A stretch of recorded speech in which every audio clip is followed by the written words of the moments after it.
मेरे साथियों, प्राचीन शास्त्रों के अनुसार घर पर पशु पक्षी आने से हमें महत्वपूर्ण संकेत मिलते हैं जिन्हें कभी दुर्लक्ष्य नहीं करना चाहिए। तो आइए मेरे दोस्तों, आपको इस सन्यासी जीके के माध्यम से हम बताने का प्रयास करते हैं कि घर पर पशु पक्षी आने से कौन कौन से संकेत प्राप्त होते हैं। दोस्तों, एक समय की बात है, मध्य देश में एक अत्यंत शोभायमान नगरी थी। उस नगरी में एक गरीब बनिया रहता था। उस बनिया की एक पत्नी और 3 पुत्र थे। बनिया की पत्नी का नाम था सुकन्या, जो कि एक पतिव्रता नारी थी। वह केवल अपने ही पति से एकनिष्ठ रहती थी। वह गृह कार्य में दक्ष तथा परिवार का अच्छे से ख्याल रखती थी। किंतु बनिया की पत्नी कंजूस स्वभाव की थी। वह एक एक पैसे का हिसाब रखती थी। एक पैसा भी खर्च करते समय वह 100 बार सोचती थी। घर के अन्न का एक दाना भी वह खराब नहीं होने देती थी। घर को रोज स्वच्छ करना, घर के आंगन को साफ करके रंगोली बनाना, तुलसी को जल देना, तुलसी की नित्य पूजा करना, सूर्य को अर्घ्य देना, पूजा घर में देवी देवताओं की नित्य पूजा करना, संध्या उपासना करना, तुलसी के पास दीपक जलाना आदि प्रकार के सभी शास्त्रीय नियमों का पालन वह किया करती थी। सुकन्या कभी देर से नहीं जागती थी। हमेशा ब्रह्मा मुहूर्त में जाकर स्नानादि करके घर के काम करती रहती थी। यूं कहें तो सुकन्या एक अत्यंत गुणवान चरित्रवान नारी थी। किंतु उसके अंदर एक ही कमी थी, और वह यह थी कि सुकन्या बहुत ही ज्यादा कंजूस थी। वह अपने घर के अनाज का एक दाना भी कभी किसी को नहीं देती थी। उसके द्वार पर आए किसी भी याचक को, किसी भी भिखारी को एक पैसा तो क्या, अन्न का एक दाना भी नहीं देती थी, क्योंकि उसे लगता था कि दूसरों को अन्न देकर उसे बर्बाद नहीं करना चाहिए, यह भविष्य में काम आएगा। सुकन्या के घर की परिस्थिति गरीब अवश्य थी, किंतु उसका पति और वे दोनों ही काम करके परिवार का पेट पालने जितना अन्य जमा कर पाते थे। सुकन्या रोज सुबह अपने घर के सारे काम करके माँ लक्ष्मी के मंदिर में जाकर उनकी पूजा करती थी, जिससे माता लक्ष्मी भी उस पर प्रसन्न थी। किंतु सुकन्या की गरीबी का कारण वह खुद थी। सुकन्या के कंजूस स्वभाव के कारण कई बार उसने अपनी ही किस्मत को ठोकर मार दी थी। दोस्तों, माता लक्ष्मी सुकन्या की भक्ति से अत्यंत प्रसन्न थी। माँ लक्ष्मी सुकन्या को वह सब कुछ देना चाहती है जिससे सुकन्या की दरिद्रता दूर हो जाए और उसे सुख समृद्धि की प्राप्ति हो। इसीलिए एक बार माता लक्ष्मी सुकन्या की परीक्षा लेने की सोचती है। दोस्तों, सुकन्या का घर ऐसा था जहाँ पर ना कोई पशु आता था और ना ही कोई पक्षी, क्योंकि उसके घर पर पक्षियों को अन्न का एक कण भी नहीं मिलता था और ना ही पीने को पानी। सुकन्या के द्वार पर ना कुत्ते आते थे और ना ही कोई गाय आती थी, क्योंकि सभी जानते हैं कि सुकन्या किसी को भी अन्न का एक कण भी नहीं देती है। फिर एक दिन एक चिड़िया सुकन्या के घर पर आती है और चारों ओर घूमने लगती है। सुकन्या के घर पर उसे कहीं पर भी अन्न का एक कण भी दिखाई नहीं देता है। तब वह चिड़िया सोचती है कि अजीब बात है, इस घर पर ना अन्न का दाना है और ना ही पक्षियों को पीने के लिए पानी है। लगता है इस घर में रहने वाले लोग बहुत दरिद्र है। लेकिन वह चिड़िया दूसरे दिन भी उस घर पर आती है, लेकिन उसे कोई दिखाई नहीं देता है और ना ही अन्न का दाना भी दिखाई पड़ता है, जिससे वह चिड़िया बहुत दुखी हो जाती है। और वह चिड़िया सोचने लगती है कि आज मैं इस घर में रहने वाली स्त्री से बात अवश्य करूंगी। फिर चिड़िया सुकन्या के घर के सामने बैठ जाती है। तभी कुछ देर बाद सुकन्या घर से बाहर आती है तो देखती है कि एक चिड़िया उसके घर के सामने उड़ रही है। तब सुकन्या उस चिड़िया को भगाने लगती है, लेकिन वह चिड़िया वहां से नहीं जाती है। फिर सुकन्या झाड़ू लेकर उस चिड़िया को भगाने के लिए उसके पीछे लगती है, लेकिन वह चिड़िया फिर से उड़कर वापस आ जाती है। कुछ देर तक चिड़िया को भगाने की कोशिश करने पर सुकन्या थक जाती है और वहीं पर आंगन में बैठ जाती है और कहने लगती है कि हम कितनी मेहनत करके अन्न जमा करते हैं और ये पशु पक्षी चले आते हैं उसे बर्बाद करने के लिए। फिर सुकन्या उस चिड़िया की तरफ देखते हुए उस चिड़िया से कहने लगती हैं, हे चिड़िया, तू चुपचाप यहाँ से चली जा, मैं तुझे एक दाना भी नहीं डालने वाली हूँ। फिर वह चिड़िया कहती है कि हे देवी, मैं बहुत दूर से उड़कर तुम्हारे घर पर आई हूँ, कृपया मुझे कुछ खाने के लिए दे दो तो बड़े उपकार होंगे। चिड़िया की बात सुनकर सुकन्या बोलती है कि हरी चिड़िया, तुम मुझे माफ कर, मैं तुझे अन्न का एक दाना भी नहीं दे सकती। मेरे घर में तुझे देने के लिए कुछ भी नहीं है। हम ही रोज भूखे सोते हैं तो दूसरों को क्या खिलाएंगे। इस प्रकार से सुकन्या उस चिड़िया से झूठ बोलती है। फिर वह चिड़िया कहने लगती है कि हे देवी, आप तो बड़ी कंजूस हो, घर पर अनाज होकर भी झूठ बोल रही हो। जाओ, अब से मैं तुम्हारे घर पर कभी नहीं आऊंगी। ऐसा कहकर वह चिड़िया वहां से चली जाती है। फिर दूसरे दिन उस सुकन्या के घर पर एक मोर आता है और अन्न की तलाश में इधर उधर घूमने लगता है, लेकिन उसे भी अन्न का एक दाना भी नहीं मिलता। तभी उस मोर को देखकर सुकन्या हाथ में डंडा लेकर उसे भगाने लगती है ताकि वह उसके पेड़ पौधों को ना खाए। फिर वह मोर बोलने लगता है, हे देवी, ये आप क्या कर रही हो, मुझे क्यों मार रही हो। फिर सुकन्या उस मोर से कहती है कि हे मोर, तू जल्दी भाग यहाँ से, तू भी आ गया मुफ्त का खाने के लिए, यहाँ तेरे लिए कुछ भी नहीं है। कहीं और जाकर अपना पेट भर, हमारे घर में अन्न का एक दाना भी नहीं है। इस प्रकार से सुकन्या मोर को भी झूठ बोलती है। फिर वह मोर कहता है, हे देवी, आप झूठ बोल रही हो। आपके घर में अनाज होकर भी आप थोड़ा सा अनाज मुझ भूखे प्राणी को नहीं दे रही हो, इससे आपको पाप लगेगा। तब सुकन्या कहती है, अरे मोर, तू तो बड़ा चालक है, मुझे कैसे पाप लगेगा? मेरी मेहनत का अन्न मैं दूसरों को मुफ्त में क्यों बांटूं? मेरे बच्चे तो भूखे ही मर जाएंगे, इसलिए तू जल्दी निकल यहाँ से। फिर कहता है, हे देवी, तुम इतनी निर्दयी और निष्ठुर हो, अब से मैं तुम्हारे घर पर कभी नहीं आऊंगा। उसके बाद वह मोर एक पंख सुकन्या के घर के सामने गिराता है और उस स्थान से दुखी होकर चला जाता है। तब सुकन्या उस मोर के पंख को उठाकर बाहर फेंक देती है। उसके बाद एक गाय सुकन्या के द्वार पर आती है तो सुकन्या भी उसे डंडा दिखाकर भगाने लगती है। तब गौ माता कहती है, हे देवी, मैं कई दिनों से भूखी हूँ, कुछ खाने को दो। लेकिन सुकन्या पशु पक्षी को अन्न नहीं देती है और सभी को भगा देती है। वे सभी पशु पक्षी निराश और उदास होकर भूखे प्यासे ही लौट जाते हैं और फिर दोबारा सुकन्या के द्वार पर नहीं आएंगे, ऐसा कहकर चले जाते हैं। फिर एक दिन रात के समय एक चमगादड़ सुकन्या के घर की छत के एक कोने में आकर लटकने लगता है, जिस पर सुकन्या ध्यान भी नहीं देती है। और वह चमगादड़ ना कुछ मांगता है और ना कुछ बोलता है, चुपचाप लटकता रहता है। फिर दूसरे दिन अचानक राजा के सिपाही सुकन्या के घर पर आते हैं और उसके पति को चोरी के इल्जाम में पकड़ के ले जाते हैं, जिससे सुकन्या बहुत दुखी हो जाती है और रोने लगती है। फिर सुकन्या माँ लक्ष्मी के मंदिर में जाती है और माँ लक्ष्मी के सामने बैठकर रोते हुए कहने लगती है, हे माता लक्ष्मी, मैंने ऐसा कौन सा पाप किया है जो मुझे ये दिन देखना पड़ा? मेरे पति तो निर्दोष हैं, लेकिन फिर भी उन्हें चोर समझकर राजा के सिपाही उठाकर लेकर गए हैं। हे माँ, मेरी रक्षा करो। तब देवी लक्ष्मी उसके सामने प्रकट हो जाती है और कहती है, हे पुत्री, शोक मत करो, यह सब कुछ तुम्हारे ही कर्मों का फल है।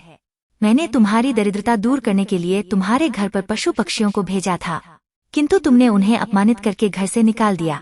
अन्न का एक दाना भी उन्हें नहीं डाला, इसी कारण से वे सभी पशु पक्षी निराश और दुखी होकर लौट गए हैं। पुत्री, सबसे पहले तुम्हारे घर पर चिड़िया आई थी और चिड़िया का घर पर आना सुख समृद्धि का सूचक होता है। जिस घर में चिड़िया अपना घोंसला बना लेती है, उस घर में हमेशा आनंद और खुशहाली रहती है। घर का वातावरण सुखद रहता है। घर में यदि कहीं भी चिड़िया बीट कर देती है तो यह भी बहुत अच्छा संकेत होता है। चिड़िया बहुत ही सीधी साधी और डरपोक पक्षी होती है, वह जल्दी किसी के करीब नहीं जाती है। लेकिन यदि चिड़िया घर में बिना किसी डर के आने जाने लगे तो उस घर में धन संपत्ति का आगमन होता है। इसीलिए घर पर चिड़िया आए तो उसे दाना डालना चाहिए, उसे पानी पिलाना चाहिए, क्योंकि मैंने ही तुम्हारी दरिद्रता को दूर करने के लिए उस चिड़िया को तुम्हारे घर पर भेजा था, किंतु तुमने ऐसा नहीं किया। तुम्हारे घर पर आई लक्ष्मी को तुमने खुद ठोकर मारकर भगा दिया। और पुत्री, फिर तुम्हारे घर पर मोर आया था, जिसे भी मैंने ही भेजा था। मोर एक अत्यंत पवित्र पक्षी है, ये देवी सरस्वती का वाहन है और मोर का घर पर आना शुभ संकेत होता है। इसके घर पर आने से मनुष्य को बुद्धि और ज्ञान की प्राप्ति होती है। उस घर में निवास करने वाले मनुष्यों का विकास होता है। किंतु तुम्हारे घर पर आए उस मोर को तुमने भोजन नहीं दिया और उसे भी अपने घर से भगा दिया। लेकिन उस मोर ने तुम्हारे घर के सामने पंख भी गिराया था, क्योंकि मोर का पंख घर में रखने से भी घर की उन्नति होती है। किंतु तुमने उस पंख को भी उठाकर फेंक दिया। हे पुत्री, मैंने तुम्हारे भले के लिए ही मोर को भेजा था, किंतु तुमने उसे भी अपमानित कर दिया। फिर माँ लक्ष्मी कहती है कि हे पुत्री, फिर मैंने तुम्हारे घर पर साक्षात कामधेनु गाय को भेजा था, जो तुम्हारी सभी मनोकामनाओं को पूर्ण करने के लिए ही आई थी, किंतु तूने उसे भी अपमानित करके बिना रोटी खिलाए ही घर से भगा दिया। तुमने अपने घर पर आई हुई साक्षात देवी कामधेनु को ही निकाल दिया। उसके बाद मैंने तुम्हारे घर पर कौवा भी भेजा था, क्योंकि हे पुत्री, कौवा जिस घर का पानी पीता है उस घर पर कभी विपत्ति नहीं आती, कभी संकट नहीं आते। किंतु तुमने कोई को भी जल का पान नहीं कराया, उसे भी अपमानित करके भगा दिया। माँ लक्ष्मी कहती हैं, हे पुत्री, इतना ही नहीं, मैंने मेरे वाहन उल्लू को भी तुम्हारे घर पर भेजा था, लेकिन तुमने उसे भी अपने घर से निकाल दिया, परंतु वह तुम्हारी दरिद्रता को दूर करने के लिए ही आया था। किंतु तुम्हारी कंजूसी के कारण वह भी उदास होकर लौट गया। फिर तुम्हारे घर पर कबूतर आया था, और कबूतर पति पत्नी के संबंध मजबूत बनाता है। जिस घर पर कबूतर आता है तो उस घर में रहने वाले पति पत्नी को कभी भी वियोग का सामना नहीं करना पड़ता है। किंतु तुमने उस कबूतर को भी अपमानित करके भगा दिया, जिस कारण से तुम्हारे पति से वियोग हो गया है। हे पुत्री, तुमने तुम्हारे घर पर आए हुए सभी पशु पक्षियों को अपमानित करके घर से निकाल दिया। जबकि इन पक्षियों का घर पर आना बहुत शुभ होता है। जिस भी स्थान पर यह पक्षी आते हैं, घोंसला बनाते हैं, तो उस घर की कभी अधोगति नहीं होती है, बल्कि उस घर का हमेशा विकास होता है। जब चिड़िया घर पर आती है तो धन संपत्ति में वृद्धि होती है। घर में चिड़िया घोंसला बनाती है तो उस घर में मेरा स्थायी वास रहता है। उस घर में सदैव ही धन का आगमन होता रहता है। और जिस घर के मुख्य द्वार पर रोज गाय आती है और जो स्त्री रोज गाय को पहली रोटी खिलाती है, तो उस घर में कभी अन्न धान्य की कमी नहीं होती है, क्योंकि गाय को रोटी खिलाने वाली स्त्री की सभी मनोकामनाएं पूर्ण होती है। और जिस घर पर कौवा आकर बैठता है और जलपान करता है, तो उस घर पर कभी विपत्ति नहीं आती है। उस घर में रहने वाले लोगों पर कभी झूठे आरोप नहीं लगते हैं। और उल्लू तो मेरा ही वाहन है और उसके घर पर आने से धन का आगमन होता है। इसलिए हे पुत्री, ये सभी शुभ पशु एवं पक्षी हैं। इन्हें कभी दुत्कारना नहीं चाहिए। इन्हें अन्न और जल देना चाहिए, किंतु तुमने ऐसा नहीं किया। लेकिन जब तुम्हारे घर पर चमगादड़ आकर बैठ गया तो तुमने उसे घर से नहीं भगाया, क्योंकि चमगादड़ का घर में होना अशुभ होता है। यह पक्षी भूत प्रेतों की तरह उल्टा लटकता है, अर्थात जिस घर में चमगादड़ आकर बैठता है उस घर पर विपत्ति और संकट आते रहते हैं और धन की हानि भी होती रहती है। इसी कारण से ही तुम्हारे पति को चोरी के झूठे आरोप में राजा के सिपाही लेकर गए हैं। माँ लक्ष्मी कहने लगती है, हे पुत्री, मैंने कई बार तुम्हारी सहायता करने की कोशिश की। मैंने कई बार तुम्हारे घर में प्रवेश करने का प्रयत्न किया, किंतु तुमने हर बार मुझे घर से निकाल दिया।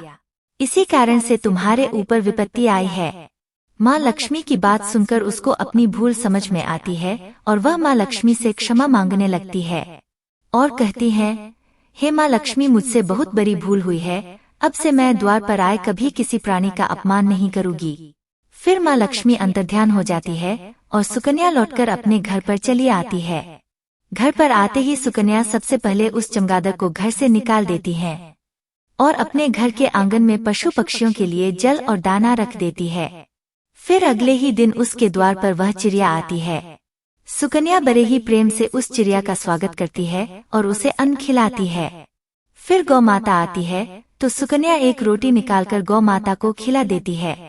फिर मोर आता है तो सुकन्या उसे भी दाना खिलाती है। इस प्रकार से अनेक पशु पक्षी सुकन्या के द्वार पर आते हैं और भोजन से संतुष्ट होकर लौट जाते हैं। फिर अगले ही दिन सुकन्या का पति घोड़े पर बैठकर घर पर आता है। उसके हाथ में एक बड़ी सी गठरी होती है। सुकन्या अपने पति को देखकर बहुत प्रसन्न होती है और पैर छूकर उनका आशीर्वाद लेती है और पूछने लगती है कि हे प्राणनाथ, इस गठरी में क्या है?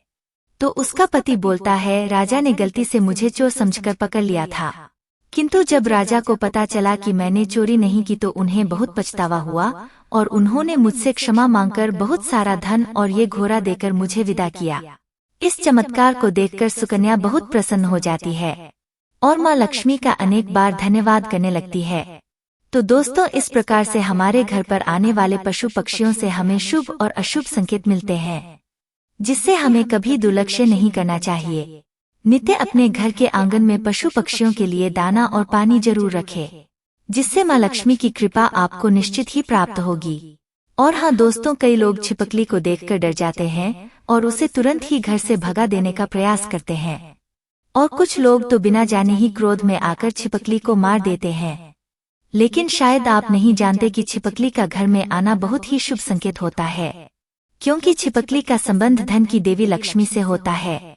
अगर आपके घर पर छिपकली आती है तो उसे मारना नहीं चाहिए, और अगर छिपकली तुलसी के पौधे के पास दिखाई पड़ती है तो यह बेहद शुभ संकेत होता है, जिससे यह पता चलता है कि माँ लक्ष्मी आपसे बहुत प्रसन्न है। और अगर आपके घर के मंदिर में छिपकली प्रवेश करती है तो इसका यह संकेत है कि माँ लक्ष्मी ने आपके घर में प्रवेश किया है। इसलिए मेरे दोस्तों, घर में छिपकली का आना अशुभ संकेत नहीं बल्कि शुभ संकेत माना गया है। तो मेरे साथियों, उम्मीद है कि यह ज्ञानवर्धक कथा आपको जरूर ही पसंद आई होगी। तो प्लीज इस चैनल को सब्सक्राइब कीजिएगा और साथ ही वीडियो को भी लाइक कर दीजिएगा। और जाते जाते कमेंट्स में हर हर महादेव जरूर लिखिएगा। धन्यवाद।